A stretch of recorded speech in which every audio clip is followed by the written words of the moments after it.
Hello, Alan. Thank you for joining me on the podcast today. Thanks for having me. Pleasure. I think we've been meaning to for a while, so it's good we managed to sort of get something together, and it sort of coincides quite nicely with you starting a new one. Do you want to give the listeners a little bit of a maybe a pitch or a taste as to your new one? It's quite a cool concept. It's called The World is Fucked, but I don't say fucked. We say beeped, as if the noise is like Prince's name being a symbol. It doesn't make sense. But basically, I've been running comedy pub quizzes for a few years, and the final round is weird questions, and I make it multiple choice, so I can add in funny stuff as well. And it's quite difficult. The reason that's in the quiz is because a team that's nearly winning, these questions will fuck them up at the end because they're so obscure. So I started doing that with David Stewart, and we recorded a new episode yesterday, and it's been fun. And because of the Euros on, and he doesn't know anything about football. So an example, I just happened to have it here from a gig. Like, I'd give him options of names, and he had to tell me which is the correct footballer. I'll just do it with you. Why so not? The option here is so which is the real footballer? Mark D. Mann or Sonal Markan? Ah, man, it feels like Marty Man to me. Yeah, Mark D. Mann. Now, there's a load here. I won't go through them all, but like the other one was Dick Bummer or Arse Bandit. Like these, so the Arse Bandit is the real name. Cheeky Really? Arse is another one. Hugh Fuck, Stefan Kuntz, Wankar. And I think there's a clip somewhere on the internet of the commentator going, Wankar, Wankar, Wankar. And then Jizz Horncamp. So just some funny name. But yeah, so the quiz is, I do the quiz with David and we get lost on tangents. And it's fun because I did a couple of podcasts in the past. I did one by myself. No one will listen to this shit. And I think I did about 20 episodes and got bored. And then I started Bad Gigs. And I've a good few episodes, 2 more to edit. But it's the same story again and again of Bad Gigs. So I've 2 really good ones to edit. And then I did Egypt Abroad with some lunatic from Ireland. I think he got kicked out of Ireland. And then I think he got kicked out of here. I'm not really sure what happened, but Wow. he just dropped everything and left like Heisenberg. He just dropped everything. His name changed. So he was, it was very hard to track him down. He'd be awake all night at a party or something. So this one, and I've been hosting like an icebreaker at the podcast summit for the last few years, and they keep on giving me equipment. I just spat there. They keep on giving me equipment, like expensive stuff. And I'm like, oh yeah, thanks very much. And then I was doing it this year, and then a couple of lads that I know got up and gave a speech, and they talked about their numbers and the revenue. And I was like, shit, I need to start. I don't want to leave the house anymore. Yeah. You know what I mean? I don't be driving to the arse end of nowhere to do a gig. I want to get paid for sitting at home. So that's why I started that one. So hopefully that works. Well, that's why I've started doing clips for the social media as well, because I sort of, I think you and me are fairly similar in that we're often chasing multiple rabbits, and you've got different projects on the go. And then for me, it has to be a very conscious effort to realize when it's gotten a little out of control. And I think, okay, no, hang on. I need to pick which of these is worth spending the effort on and not all of them. So, yeah. Same realization. Oh, go ahead, sorry. It's throwing shit against the wall and seeing what sticks. And because you hear success stories and you go, oh, so that's possible. And because I got recently diagnosed and medicated for ADHD, now I can kind of focus on one thing and get that task finished and then move on to the next. But so it's still carnage here. We're in the middle of DIY and a half-finished painting on the wall and food that's half cooked. So it's but I'm really excited about the podcast stuff now, and we just got $5,000 in advertising from iHeartRadio. So yeah, it was some competition that I don't think anyone entered. I don't think anyone knew. No and kidding. Then so I was told you should enter that, and I went, oh yeah. So I did, and we got it. So that's going to be good to help us get started. So and yeah, there were some audio issues on the first episode. I think the sound was, I'm louder than David and the mic was different, but we're figuring that out and using Final Cut to do the audio and the visual together has saved a lot of time. So yeah, it's fun. I mean, I love it. Very good. Yeah, I saw this TikTok account where this woman, she would work as a fire warden, and just where you live in one of those lookout places for about half the year, and then you can like house sit for people for basically just live in their house for free. And I have this. Yeah. I've had this sort of fantasy of, because I love ghost stories. So I have this sort of fantasy of, if the podcast eventually gets big enough, I'd love to just do that for a year. And then wherever I end up, because the house sitting thing, just collect ghost stories from that area and sort of put them together into like a compilation. So I'm very much with you there, and that we got to get this podcast thing figured out. Yeah, it's trying to figure it out, because I've another idea that I have started. I don't know if you've seen, Frankie the Kiwi account. Yes, I saw you on there. Yeah, so I did. I used to write. I liked writing, and when I did a show in Edinburgh years ago with my mate Alan, another Alan, it was called Triple A, and I would ring him up or go, hey, here's a song about Gerard Depardieu. He pissed himself on the plane. So let's call the song, What Else? What would Gerard Depardieu do? Just so we could say do. And I'd go, I'd make noises to him. And I go, can we make that into a song? And then he'd come back, and he's a genius with music, and he made it into a song. And he had an amazing Brexit song in the style of Kraftwerk. And we did all of that, and I loved it, but I had no concept of music.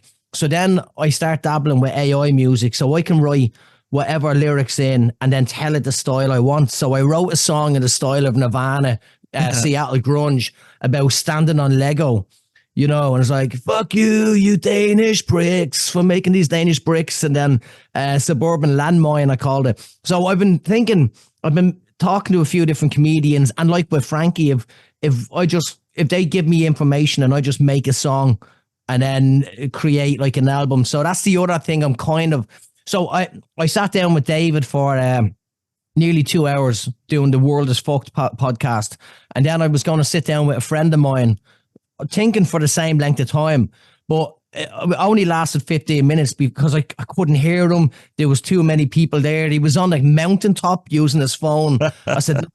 This isn't a structure. I need to nail this if I'm going to do it properly. And I get you completely. The idea is there, but you don't want to just throw it out there just because you have the idea. You want to perfect it and make sure it works. Absolutely. Yeah. So you and David are going to be hosting the World is Beeped. He's your permanent I think. Yeah. That's... Are you a little bit of a control freak when it comes to your me too.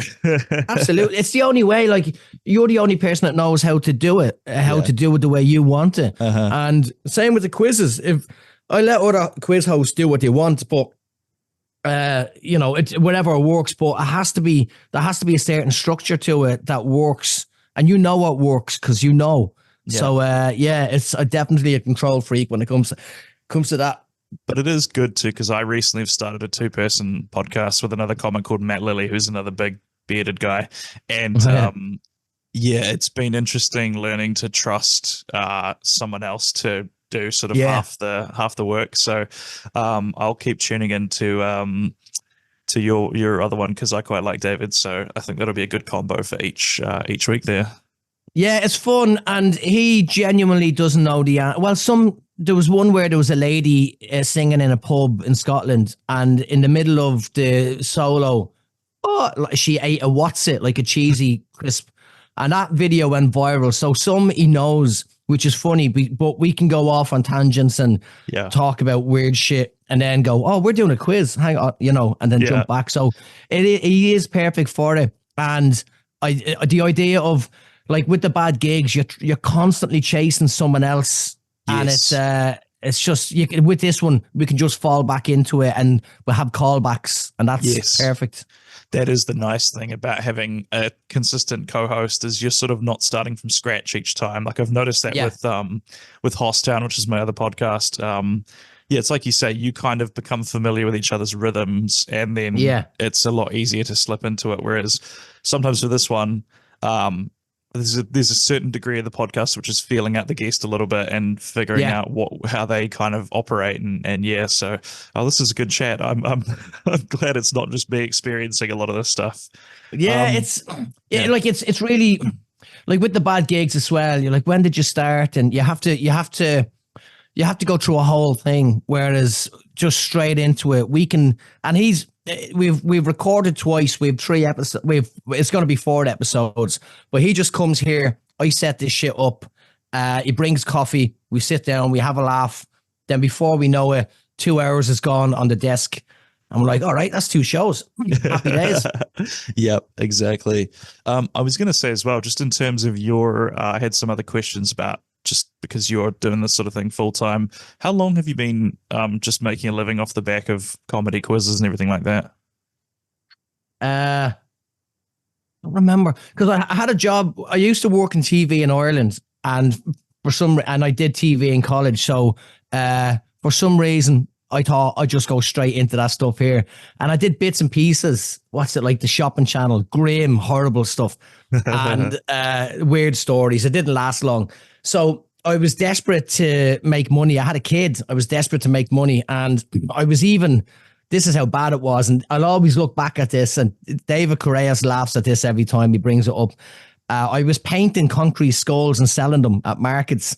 Desperate for any sort of... Yeah, I got this... I made a mold from a glass skull. I think it's Dan Aykroyd's whiskey or whatever vodka. And I made a mold, and I'd pour concrete in it and then paint it like David Bowie or Kiss or the Joker or whatever. Yeah. And I'd bring it to places and sell it. Like, this is how fucking desperate. I kind of had a job as well, but I kept getting sacked. And then, so then I was asked to host a quiz, and it was boring. And I was asked to host another, the bigger quiz, and I was hired as a comedian to do it. And they were giving out that I was being funny. I'm like, well, what's the fucking point in getting a comedian? And then this bar, the Doolin brothers took over from another bar, and the quizzers that they had there, they used to turn up and just win and then not spend any money and come in on the Sunday with vouchers. So my mate, who now runs a bar in Mission Bay, he said, we want to wind these people up, piss them off, and get rid of them. So can you do that? Obviously you can. So I took over. Just the man for the job, Alan. Yeah, it's my job is to annoy people, and that's what I still see the quiz as now. I'm trying to wind, like, there's quizzes that come to it. It's not just questions. There's callbacks. I'm playing tricks with them, and that's what happened at that quiz. When I was still reading it, there was a table that wanted the lights up because the new owners of the bar like it dark. I same with me, and she was like, "Excuse me, yeah, it's just better." And she's like, "We can't see our sheet. We need the lights on." So I called Sean over. I go, "Sean, sorry, she can't see her sheet. So can we get big fucking spotlights on this table just for this woman right now?" Right. So her husband started laughing. He started enjoying the quiz, and she stopped enjoying it. And then I got to a stage where I'd put out a Facebook question. Here's a chance to win bonus points if you write the answer to this question on your hand in red ink or on 3-ply toilet paper. And you'd have these people running in going, "There's the answer." And you're like, "Yeah, but that's blue ink. Can you change that to red ink?" And then they're licking their hands, and it just got mad. And then I got I set it up as a slideshow because of my accent. A lot of them just didn't understand, and so the words were there on the screen. And then bars bought it. Like, I was quite lucky. Anytime another bar came to see the quiz was really busy. So Little Easy, the lads that ran that back in the day, turned up to the Cav, and it was carnage. And I had people racing each other through the bar, playing the chasing each other. And so then I sold it to a lot of bars, and then I made money. That was good. But then the more bars you have, the less control you have over your hosts. So some of them were turning up drunk, and I was getting angry phone calls from managers of bars. So I reeled it back in. And the way I see it now, if someone wants to host it, it's on them. It's a franchise. You make it work. So it's not me ruining a day. Yeah. So when that started happening, when I started making money from that, I could relax about gigs. So the quiz started, and then I wasn't so desperate about trying to make a living from the stand-up. And then I wasn't getting as many MC gigs. And I went, right, I need to MC a lot to train me how to do it, so I'm more comfortable doing it. So I started putting on my own stuff.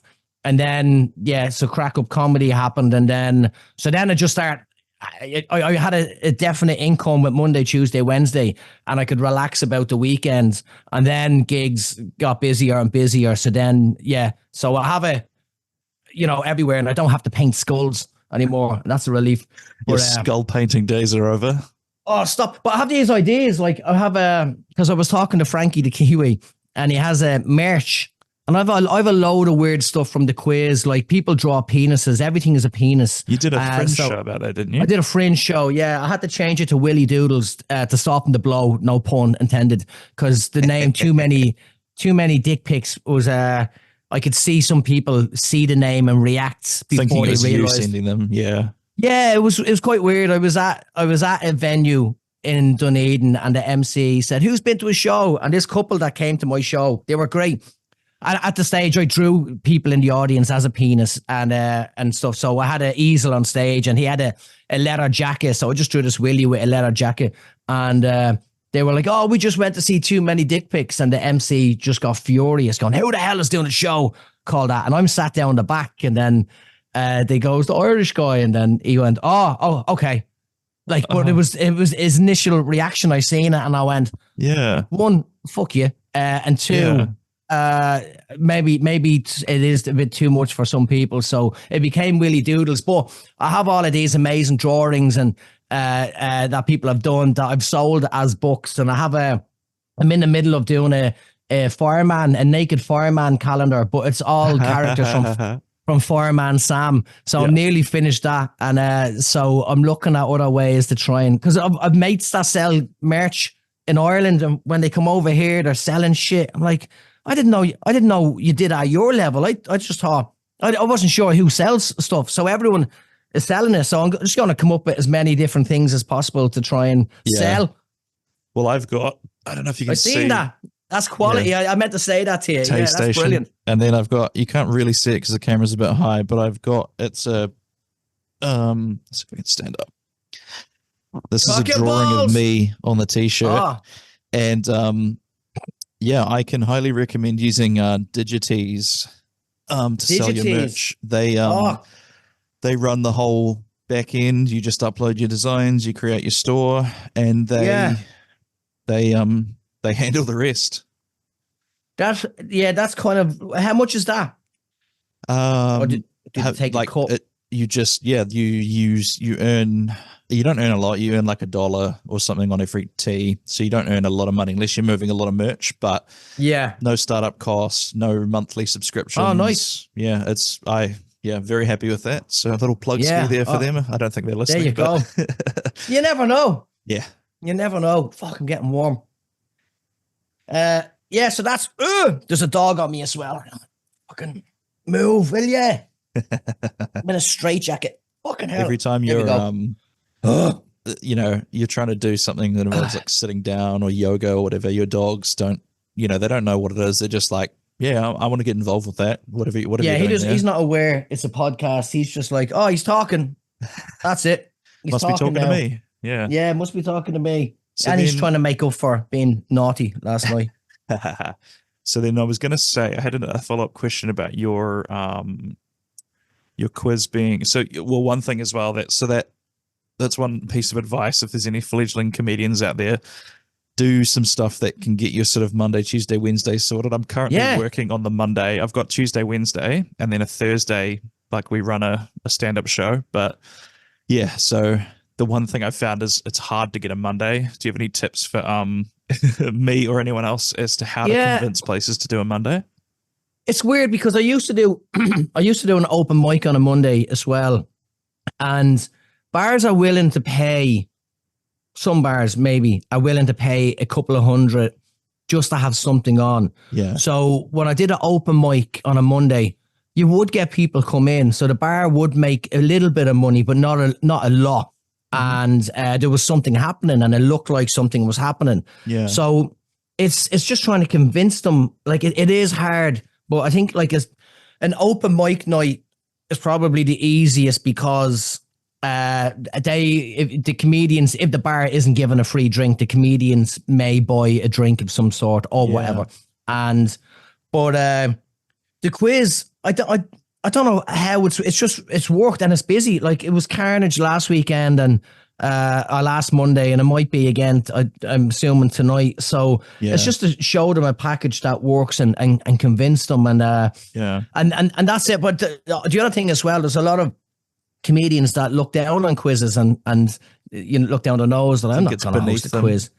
Yeah, I'm like, you know, so one, just do it. It's a job, you know what I mean? And it's fun if you do it right, and it's fun. And mine, because my quiz is my quiz, I'm in total control of it. Exactly. It's not just me doing a quiz; it's me working and hustling, and it's and I love it, and it makes me write. Like I'm constantly coming up with ideas and stuff. So like whatever's happening in the world, like what was it when the what's his name? Fucking Destiny Church, Brian Tamaki, when they were threatening all the schools for, you know, they were going to do libraries because the drag queen stuff and painting the rainbows white. So I just put Brian Tamaki's face on iconic women in the quiz, and you had to guess who the iconic. I got a couple of threats from that one, but you know, I don't think that's never going to happen. But so it's that. It's fun keeping. So and that's the thing. I'm learning with social media now. I just left it for the pub and whoever was in that room. Now I'm realizing I need to be putting this content out everywhere and let people see. So I'm getting into that. Yes, that's the big thing. So I've got a list. I'm going to eventually make a video, hopefully this week or next week. I'm going to film it, and it's going to be sort of my 5 steps that you can kind of take if you want to get out of your job and do your sort of creative thing.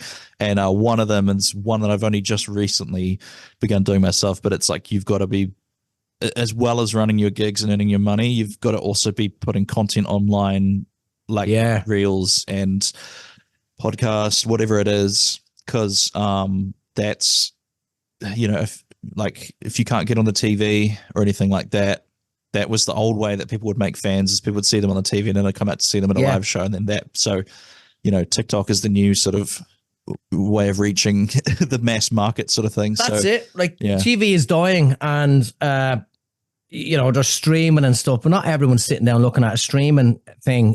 So whereas what you used to want to get on a gala, now record every gig, and with good equipment, that's every gig is a gala. Every gig. I had a video. Hang on a sec. I had a video about where the fuck is it? So I have this routine about going to the town called Muff in Ireland, where my I think I have the thing here. Hang on. Oh, you bastard. Oh, hang on a sec. There it is. He's just reaching off camera for something to the audio listeners. There we go. He's got a piece of paper. So I did this routine. Good up, Ramsey. I did this routine about Muff and the names of stuff. It's famous for having a diving club. That's basically it, right? And it's the Muff. What is that? Hang on. It's the Muff Diving Club, and it's famous, and they love it. Everything in the town is named after Muff barbers and whatever. And I did it. And it went viral. I did it in Australia and at the Comics Lounge in Melbourne, and it went mental. The video went mental. And then the CEO of the Muff Diving Club got in touch and said, "We want to make you an honorary member of the Muff Diving Club." So they sent me a T-shirt, and they sent me here's my cards. I don't know if you can see that. It's the Muff Diving card and a certificate. Now, I don't think customs knew what was going on, so it's all a bit scrambled up, but it's a certificate. This is to certify that Alan McElroy is a lifelong member of the Muff Diving Club of Ireland and should be given all the fellowship and privileges of such membership. Signed by D-Bell. And there's a few people. Courtney Cox is one, so I'm up there with Courtney Cox. Oh, she's in the club too? She's in the club. Yeah, you're essentially, it's like when a university makes someone like an honorary PhD or an honorary doctor or whatever it is. You've got right up but there. More fun. I'm never gonna go. I'm never gonna go diving. Like I'm not going into the cold water, but it's going on the wall, and I love it. I'm but sure. Yeah, sorry. They got a great amount of press from that, so you probably did them a favor. Yeah, maybe, but that's the thing. It's you put videos out, and you know, talking to one of my mates the other night on a different podcast on the Bad Gigs. He says a mate of his in I think Ireland or England had one video that went well, and then he's touring around the place. So yeah, somebody that, said to me, it's spinning the lottery each time you upload a clip is spinning the lottery, and all you need is one to go off, and then you can build from that. So I even had myself. I think I can talk about this now because I think the events happened, but someone from Dunedin University stumbled onto my page somehow. And because I was one of the few comics that they'd seen that actually had clips uploaded, they were like, cool, we kind of know what he's going to do. So I got sort of cold called about that. Like we couldn't make it work because they thought I was local. So the travel wasn't in the budget. But so comics out there, like post your stuff. People are watching, despite it feels like shouting into the void most of the time. But there's also the other side of it where, because I do a lot of crowd work, so a lot of stuff I share would be crowd work. Yeah, and I'd only share it if it's good. Yeah, like there's one I'm in the middle of. Well, I did a gig the other night, and a girl got up and just walked through these big doors to the toilets, and seconds later, a man came out of the doors that I never seen walk in.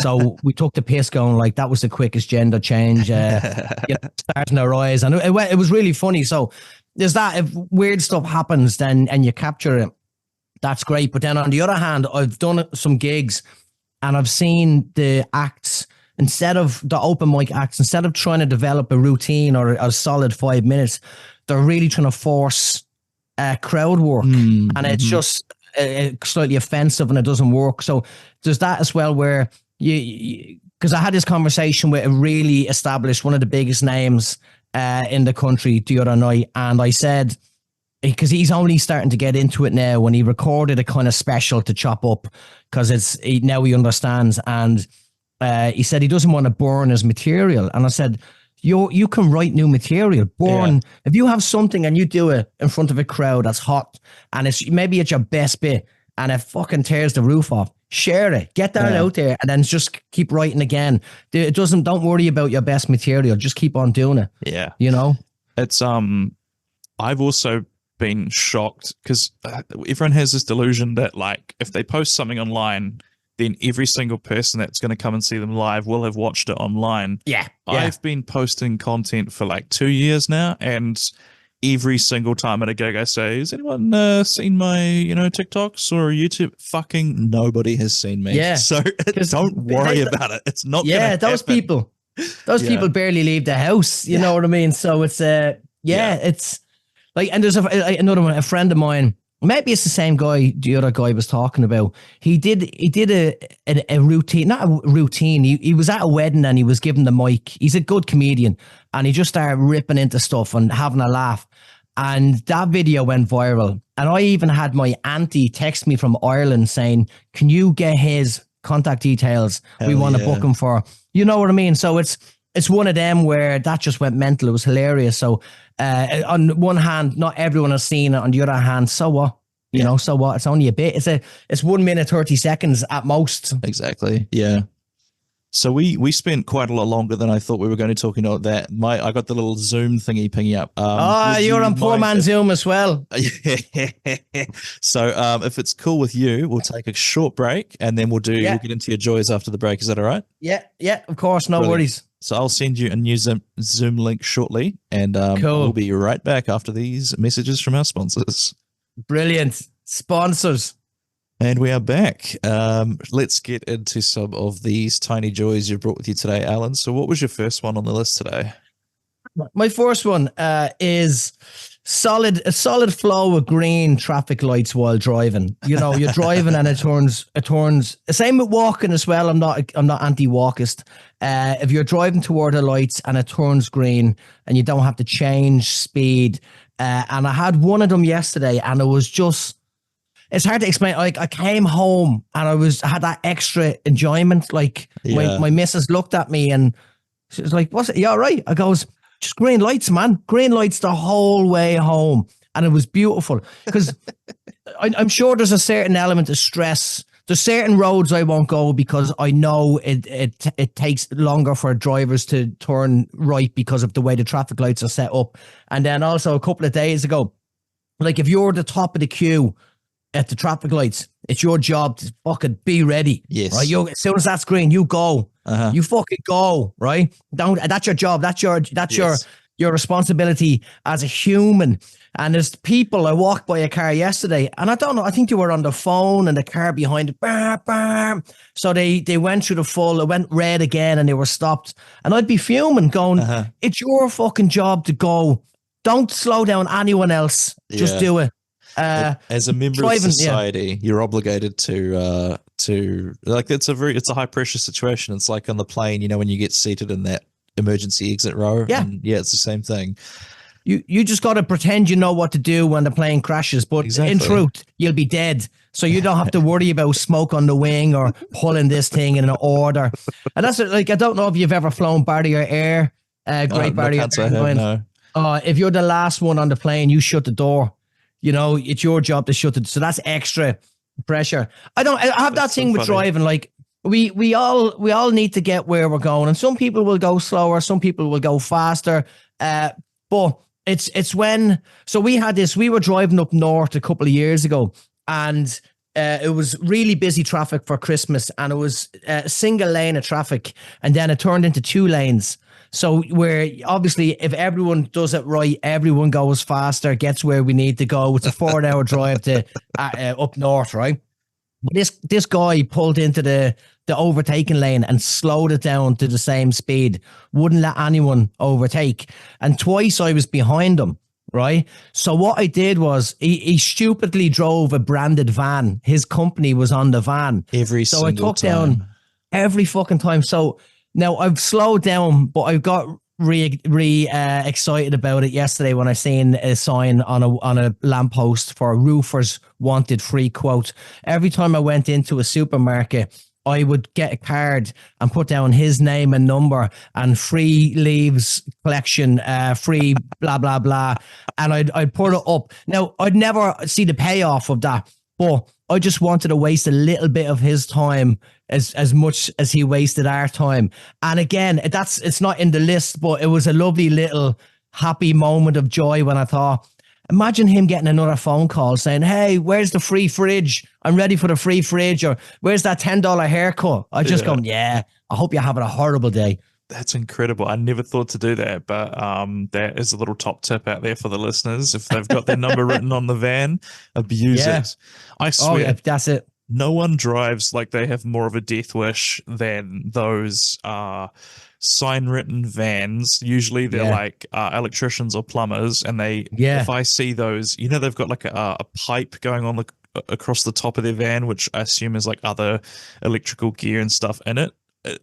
I avoid those. If I see one of those on the road, they're going to do some maniac level stuff, and I have no idea where they're trying to get, why they're in such a rush to get there. But, especially with that pipe on the thing or a plank of wood, because they're irrational. You don't know when they're going to hit the brakes, and because we've grown up watching Final Destination, is that what it's called? Yep. Anytime I'm driving behind one of them, I go, this prick is on his phone. He's not paying attention. He's going to hit the brakes, and that wood is coming straight through into my head, and that is me.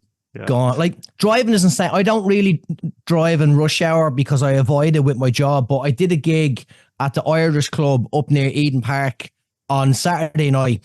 So leaving at the same time as all the cars leaving the game, it was crazy. Brutal. And you're watching taxi drivers drive against traffic, just breaking every law just to make their money.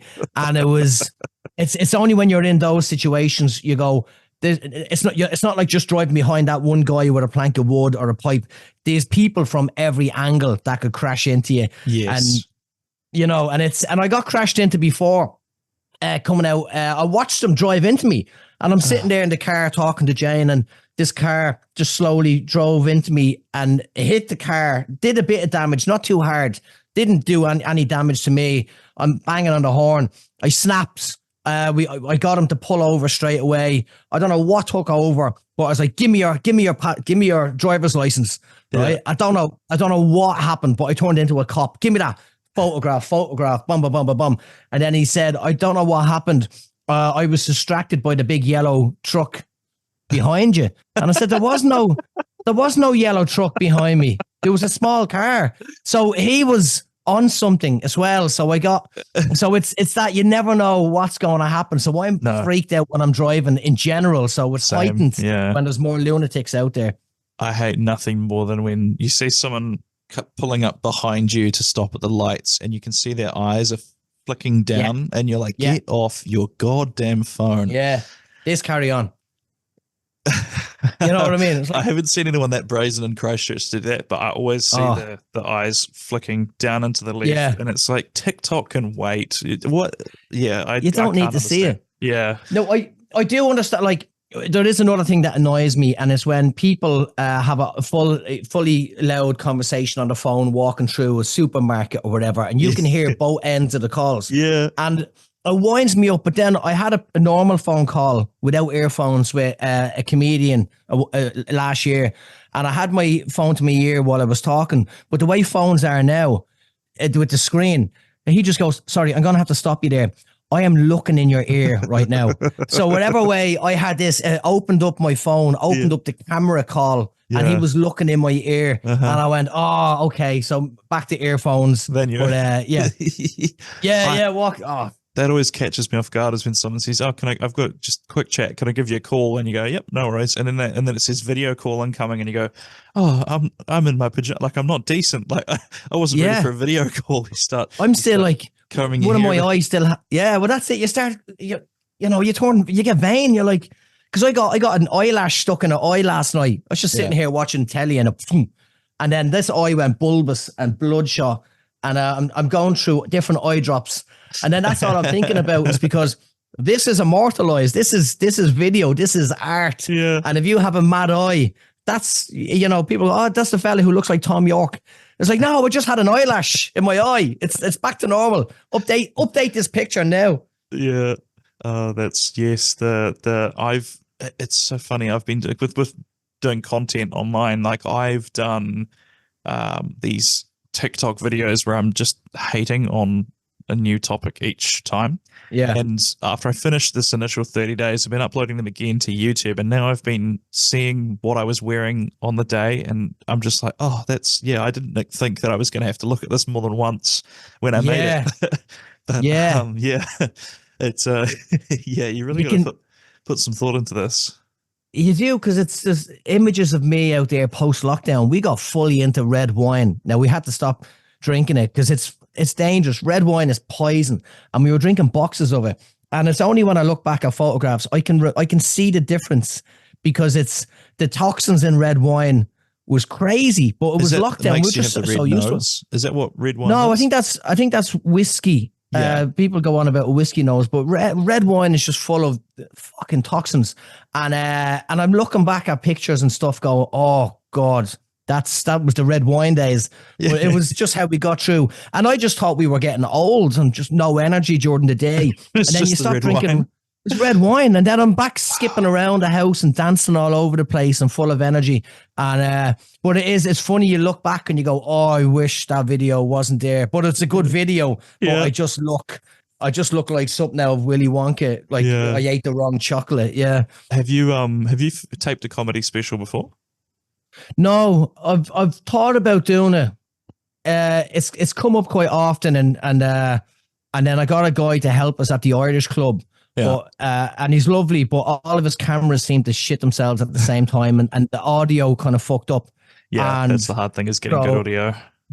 Yeah, so I have a what's this thing called? A Rodecaster 2. Yeah. So I just try and record as many of my gigs as possible. If I have a good setup, I might do.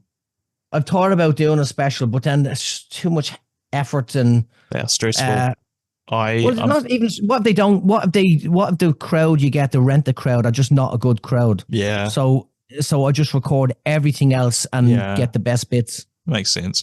I tend to one of my, I guess, nervous or stressed habits is I'll sweat, my whole face sweats, and so the last two that I've recorded, I've just had to accept that any special I put out, I'm going to be a sweaty lunatic in all of them. So it's and I don't sweat as much as I used to. I take ashwagandha. That kind of calms you down a bit. And is it a like a Indian herb and then lion's mane? Oh man, I'll send you a list of this stuff. Yeah, I've found a balance. I've absolutely found a balance with the ADHD meds as well. And I've been helping people privately who have anxiety and stuff like that. And I felt like a nana when I walked into Chemist Warehouse and I started getting the list of different vitamins, and St. John's wort is another one. Yeah. But you do notice the difference, and the sweating has stopped. I used to sweat a lot more. I used to sweat from one armpit. More so. So even when I had a job in telesales here, I started. I used to get. I was going to get Botox at one stage, and I had this really painful roll on that, like, it was acid. It burned your armpits. It was in pain. But then I had this idea: if I get like sanitary pads. And put them on, but then you could hear the plasticky shitty sanitary pads, and then people go, "What's that noise?" And then you have to explain it, and it's weird. But a lot of stuff for me on stage is sweating. But I didn't care because I'd watch comedians like Lee Evans that was just drenched in sweat, so it never bothered me.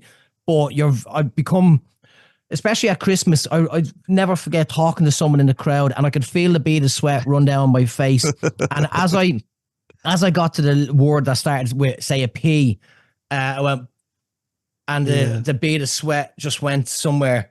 And I thought, I know everyone's seen that. And I look like a mess. So, but yeah, it's the other, those sort of things do help calm you, so that then there's less sweating. Hell yeah. Well, send me the list, and I'll get some pharmaceuticals. I'm telling you, there's a fucking list. Like, Jane laughs when I go away. I have one of those pill boxes for vitamins. Like one of those for fiber tablets, yeah. That's it, yeah. It's what, like, what my mother has for all different meds that she's on. I'm like, I have ashwagandha, I have shilajit, I have all of these different herbal stuff just to keep the body working at my age. Gotta keep the machine running. So what was your next tiny joy there, mate? Oh, he's gone now.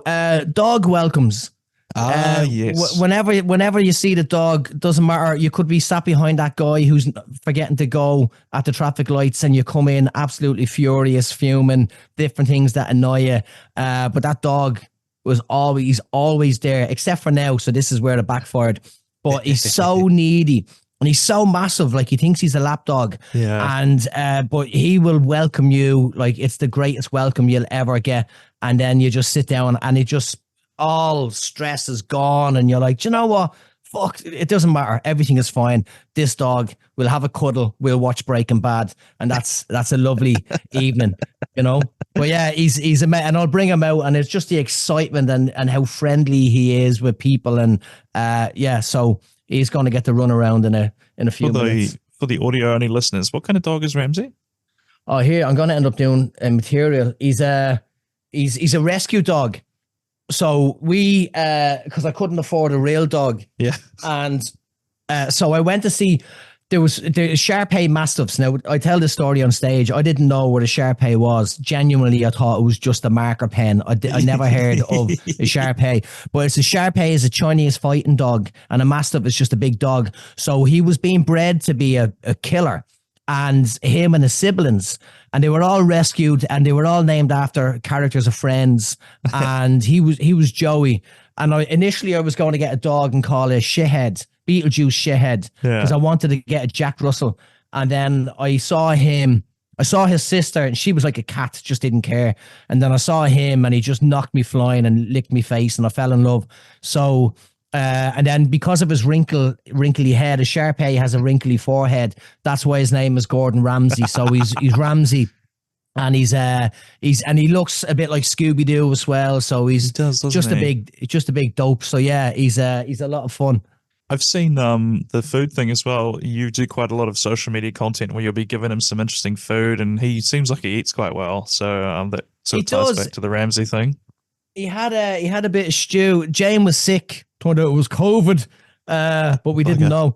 Yeah. And she's fine now. Like I'm convinced we had COVID several times and just didn't do the tests right. And didn't go deep enough or something, eh? I think she just waves it around and pretends she does it. So, right, but I made her chicken soup, and I made a lot of it. So there was some left over. So he gets his dinner drizzled with some chicken soup, and wow. I've made him. I've made him cakes. I've made him fancy dinners. I think you gave him a cheeseburger once. He said, "I think." Oh, he gets that a lot. Heading back from a gig or something. He comes with you every now and then, doesn't he? I bring him. He comes on stage with me as well. I bring him everywhere, mainly because he is needy. So Jane was away climbing, half climbing Everest or something, and so I had to bring him everywhere with me. And so I bring him on stage, and if he's allowed in the venue, he comes in and he's just used to it. Like I don't think he realizes he's a dog. Like he sits on the sofa, he sits back like that with I was going to say his balls hanging down, but he doesn't have balls anymore. But he just sits there watching telly, and like the other day, I think he knew I was going to sneak out to go to the gym. Yeah, and I couldn't. I was like, where the fuck? And he was up in my room, sitting on my shoes. Yeah, sitting on them. Like he's like, you're not going anywhere without me. They have a sixth sense for that, don't they? They can tell. Yeah. You see that look on their face of like. They know you're about to leave, and they don't have the harness on or whatever, so they know it's this is not I'm not coming with you this time. Yeah. So they somehow know. I can't handle that face, I can't handle it if I'm walking out. So and it's like if I was to walk to the gym here, it's 10 minutes walk, 10 minutes back. Yeah. So it's easier if I just drive to City Fitness somewhere else, run around the field with him, get him tired, and then do 20 minutes of pretending to work out. Nice. Just sitting on my phone looking at TikTok, and then come out. So that's the kind of routine that we get up to during the day. Love it. So what was your next tiny joy there? When you find a TV show that you completely missed out on, and there's loads of seasons. Oh, so I guess is this Breaking Bad for you? Because you've mentioned it a couple of times. I've watched it all. This is weird. I watched it whenever it was out, and.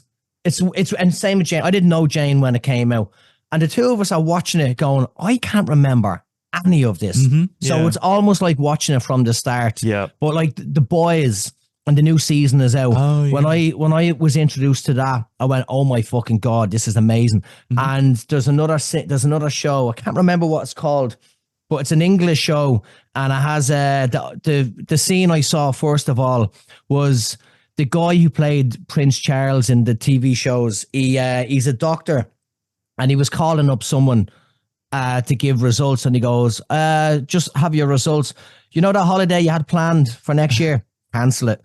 And it was that, and I went, oh shit. But I was in the middle of doing stuff, and I went, no, I can't. I'd find the name somewhere, but I Googled him, and I had 5 seasons that I've never seen, and I'm like, oh my God. So as soon as the Breaking Bad is over, and I'm going through Fringe again. As soon as that's over, we have The Boys, we have this show and that show, and I love it. So it's when you figure that out and you go, oh, this is my evening sorted. Because we ran out of shit to watch with lockdown when nothing was being made, and there was that stage where there was absolute zero stuff new. So it's great that there's so much to catch up on now. It's beautiful. I had the flip, the other side of the coin for that is I discovered a show that has 2 seasons, and then I learned was cancelled after I'd watched the first episode, which was one called The Lazarus Project. Have you heard of it? No, I haven't.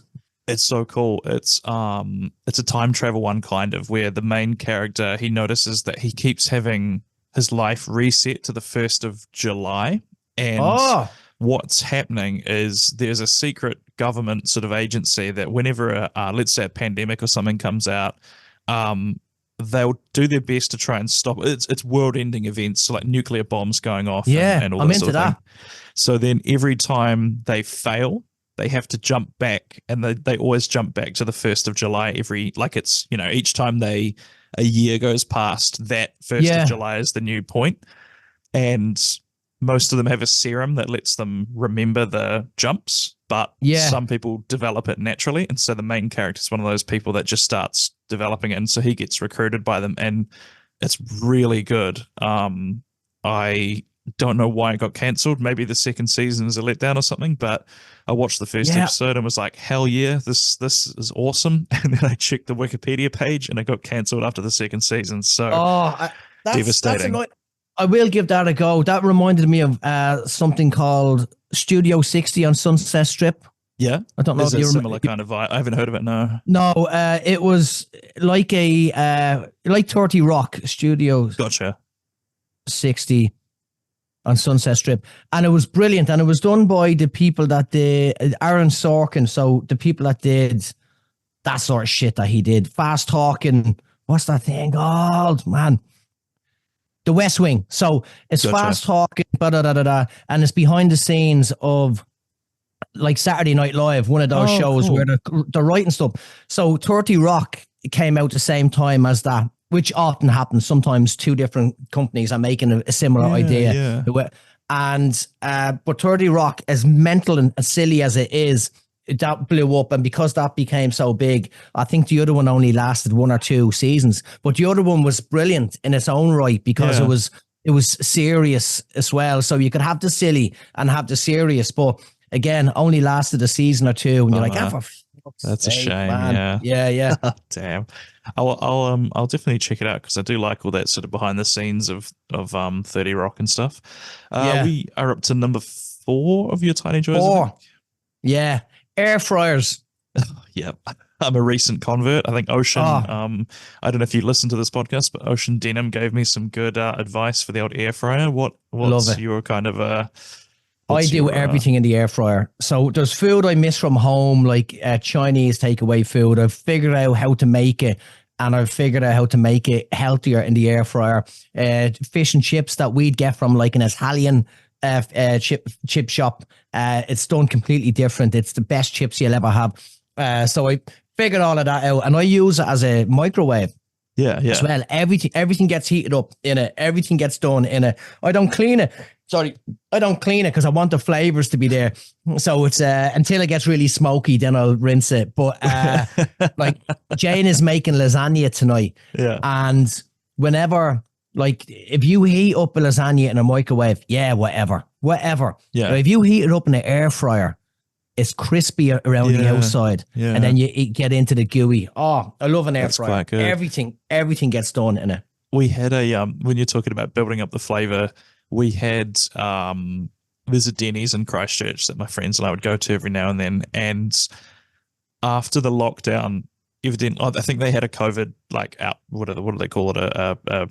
Someone they got COVID. And so they did a deep clean of the kitchen, and then we came back in after they reopened, and it wasn't the same. You lost the flavor. Something was gone. Yeah, something was missing. Yeah. It's great because my sister was telling me about some I never used. I think it's a cast iron skillet. She goes, you don't wash it because the flavor stays on it. Yeah. So I love that. There's a bit of spice in there. To say it was funny, there's a Irish bar, still is, called the Claddagh in Newmarket. And it was just scummy for years, but it's an Irish bar. Yeah. And then these lads bought it and cleaned it up, and it just wasn't the same because the stank was gone. You know what I mean? The dank was gone, and now eventually Irish people rebought it, and it's back to being a bit crusty. But it's that you need that crusty, you need that little bit of dirt to add to the flavor. Yeah. Wonderful. What was I going to say? I thought I had something for that. We'll move on. What was your 5th tiny joy there, mate? My what? Sorry, your 5th. Oh, my 5th. A dry fart. Oh, it's as you get older, it changes, and you can trust them less. I've heard you can trust them less, is what people say, and it's. So I remember the first time I noticed something was weird, and it's quite common. But I don't know when it was. It was a few years ago, and I was in the airport. I do sit down ways. I've always done sit down ways. I can't really remember why. I think it's as a kid when you were out with your family and you were standing at a piss wall, whatever they're called, at football games. There was always, because you're a certain height, there's knobs everywhere. There's dicks everywhere, first of all. Yeah. And there's piss splashing off the wall. Yeah. You know what I mean? And you're just, and it was accepted that, you're going to get covered in piss, right? And I remember I remember it was this bar as a kid, and my dad brought me in, and there was one of those metal piss walls. Yeah. And there was a lot of older men, and their wee, because of prostate problems, their wee was coming out sporadically. Psh, psh, psh. Yeah. And I remember as a kid thinking, this is making a tune, like the theme music to Coronation Street or something, And it was, I just remember not wanting to be in that scene. So I always sat down. I'd go in a cubicle, do a sit down wee. It's cleaner, it's healthier. You don't have to talk to anyone. Especially after a gig, if someone goes, oh, rah, rah, rah, and you're holding your willy and they're holding their willy. It's horrible. So I was in an airport a few years ago, and I did a sit down. I was on a plane, I think. I did a sit down wee, and then I was just wiping, and then there was like a bit of poo on the tissue. I'm like, I didn't even do a poo. Yeah, but I didn't do a shit, and I'm like, oh my god, I'm walking around with shit on me. And then as I got older, I realized, you got to always wipe, because sometimes it is a fart. And you don't want to be. I'm paranoid of smell. I'm covered in aftershave, deodorant, chewing gum, and I'm like, if there's a bit of poo on me, can people smell the poo? Right. So when you have a dry fart, it's lovely. That's always a good moment. It's like you're starting to. Your body is hanging on. Yeah. Like I said, all those vitamins to try and keep me in working order. Yeah. When something like that happens, you're like, this is like finding less hairs on your nose or in your ears when you check the mirror. Oh, okay. The aging process has slowed down by a day or two. You've beaten nature a little bit. You've beaten it back, maybe. I've beaten it back, yeah. So I love it, and it's a big joy. It's more than just a little joy. It's a lovely moment where, and I don't check all the time, but it's when you're doing a wee and you go, oh yeah, we got away with that one. Yeah. I always thought that was an interesting design choice to have the rectum as we're gonna get rid of the waste, the shite here, but then also sometimes gas needs to escape, and they were like, we'll just make it open and close real quick and hope that nothing else comes out. Hope that nothing else comes out. And it's like you could do it. Like it'd be nice to get another valve somewhere on the side. Exactly. That's what I was thinking. Yeah, an extra. Just for the gas, that would be just for instead of down where the shit is. Just like like those wine, when you tap a wine thing, you can that little thing that you lift up, whatever it is. Just a little kind of chimney, like a little whistle or something. But it'd be nice to get that instead of what it is. Yeah.